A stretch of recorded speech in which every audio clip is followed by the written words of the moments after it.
En lo alto de la Acrópolis, durante el gobierno de Pericles, el Partenón se alzaba como un testamento del estatus de Atenas, una superpotencia. Atenas mostró su superioridad al resto del mundo griego por medio del programa de construcción de Pericles. Sus planes no consistían solo en alardear ante el mundo. Pericles tenía la intención de reformar las vidas de los atenienses.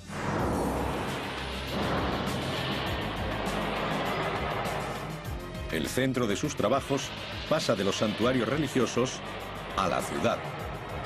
Como la Atenas actual, la antigua era un concurrido núcleo comercial. Y en el corazón se encontraba el ágora. El ágora era de gran importancia. Se trata de un mercado, un centro político y social, y constituye el centro de la ciudad en todos los aspectos. Actualmente el ágora yace en ruinas. En el pasado fue atacada por los invasores bárbaros y se construyó sobre ella. Está abandonada.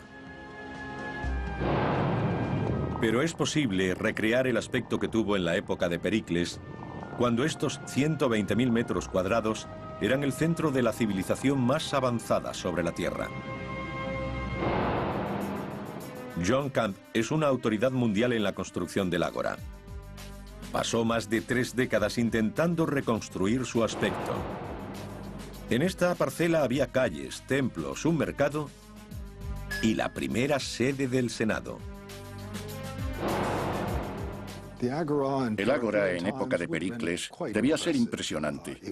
Probablemente estaba lleno de estoas, que son grandes construcciones con columnatas en las que uno se resguardaba del sol o de la lluvia, dependiendo del tiempo. Y solían estar llenas de gente.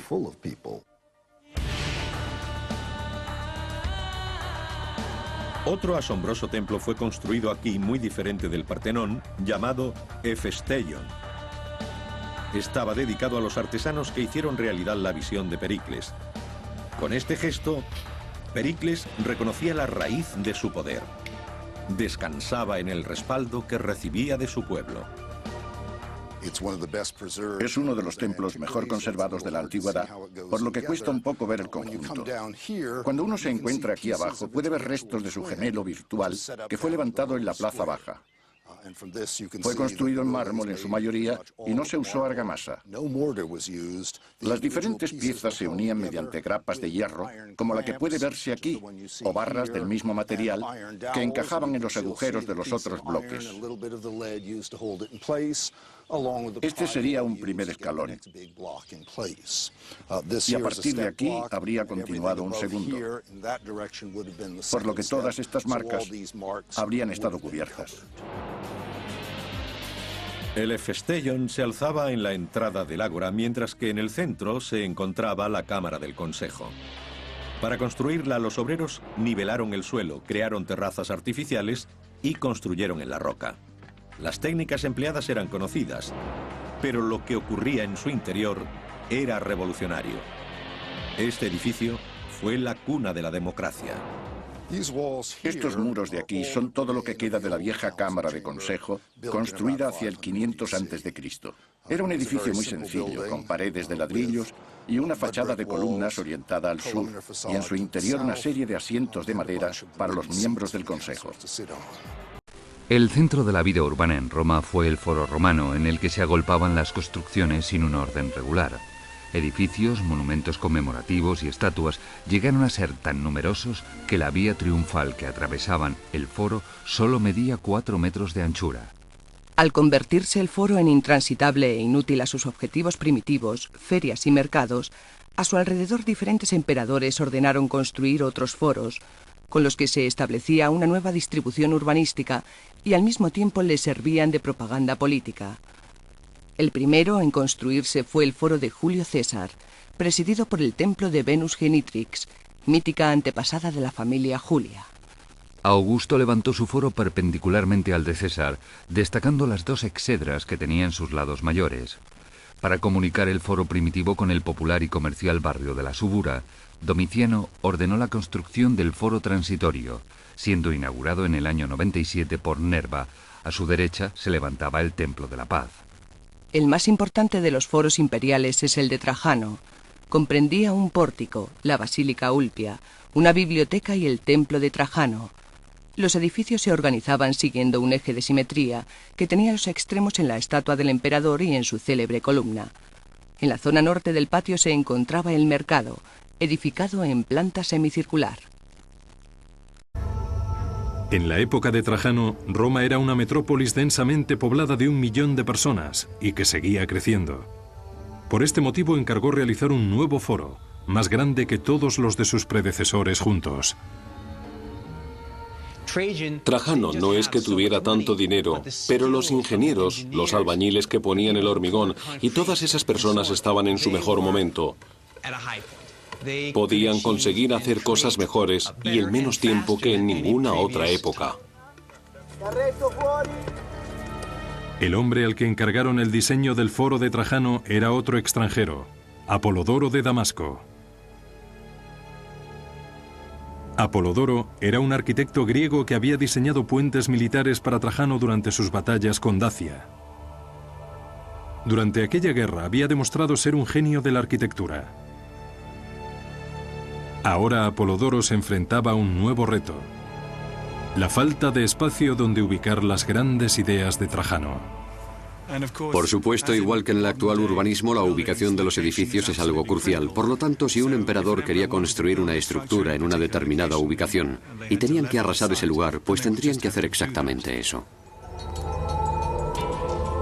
Para poder crear un terreno nivelado donde construir en el centro de Roma, Apolodoro ordenó a sus constructores que excavaran una gran parte de la colina quirinal adyacente al antiguo foro. Es una época anterior en miles de años a la dinamita. Los romanos tuvieron que realizar estas grandes hazañas moldeando el paisaje y moviendo los terrenos a base de mano de obra, con la fuerza de decenas de miles de esclavos trabajando a todas horas con picos y palas. Imagínense un ejército de hormigas transportando un trozo de pan. No lo llevarían todo a la vez, sino que lo descompondrían en trozos pequeños y se lo irían llevando poco a poco. Un ejército de esclavos romanos fue arrancando poco a poco toda una colina de roca de 38 metros de altitud y dejando una superficie de 55.000 metros cuadrados de terreno de primera clase en el corazón de Roma. Allí, desde el suelo de la capital, empezaría a elevarse una ciudad de mármol, reconstruida por un emperador español y un arquitecto griego. El producto final se vería en el año 112. El foro de Trajano fue una magnífica red de mármol de bibliotecas griegas y latinas, estatuas colosales, una enorme piazza central y una basílica de 2 plantas donde se hacían las leyes y procesaban las demandas.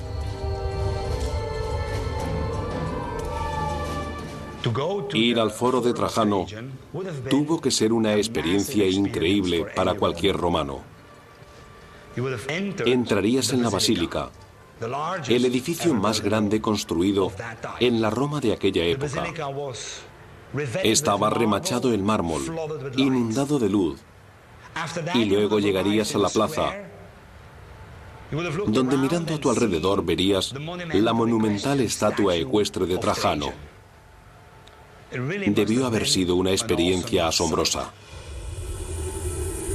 La pieza central del foro era una columna de mármol de 38 metros que se elevaba sobre todas las nuevas edificaciones.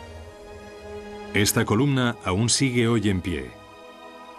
Tiene un relieve esculpido en espiral alrededor de toda su superficie que cuenta la historia de la invasión de Trajano a Dacia. Trajano aparece continuamente en ella, siempre involucrado en todos los aspectos de la campaña, desde su planificación inicial hasta la conquista final. Y así, la columna sirve como una especie de película de propaganda. La altura exacta de la columna tiene un significado más sutil. La altura de la columna de Trajano, 30 metros, más la base y la estatua en lo alto, marcaban la altura de la colina quirinal que fue excavada para crear el foro en ese mismo lugar. Por lo tanto, se convierte en una referencia no solamente de las batallas de Trajano, sino también de las batallas de Apolodoro para mover la tierra y crear este espacio urbano monumental. El foro de Trajano se mantuvo en pie durante 700 años. pero la mayor parte de él quedó reducido a escombros por un terremoto en el siglo IX. Pero ha sobrevivido una sección que no deja lugar a dudas sobre su imponente escala. Un enorme complejo conocido como el Mercado de Trajano. Apolodoro apuntaló la cara del acantilado de 38 metros que había creado, colocando junto a él un centro comercial romano de 6 plantas. Con gran ingenio, a los 3 primeros niveles les dio forma de hemiciclo, una estructura semicircular con grandes corredores en curva llenos de escaparates. Los mercados sirvieron para reforzar la parte de la colina que se había excavado, y probablemente no fuera casualidad el que emplearan esa forma cóncava que aumentaría la resistencia contra la colina. De nuevo, es la forma de un arco tumbado sobre un lado lo que se usa para aguantar la presión de la colina adyacente. Sobre el hemiciclo se elevaban 3 niveles más con unidades que variaban desde pequeñas tiendas a grandes salas de 3 alturas. El mercado de Trajano tenía más de 150 escaparates en donde se vendía desde calzado hasta arte. Estos mercados debieron vender enormes cantidades de materiales de todas las partes del mundo romano, y puede que incluso de más allá de sus fronteras. Aunque la élite de la ciudad tenía un paraíso de lujos junto al foro de Trajano, el mercado estaba diseñado para convertirse en una calle principal para toda la plebe. El mercado y el foro representan 2 lados de la cultura romana. La opulencia del foro, las columnas a la entrada, los adornos dorados, representaban un centro formidable y formal para la ciudad. Y junto a esto, la construcción del mercado en ladrillo, muy común en la ciudad, estaba pensada para que los ciudadanos romanos hicieran allí su vida cotidiana.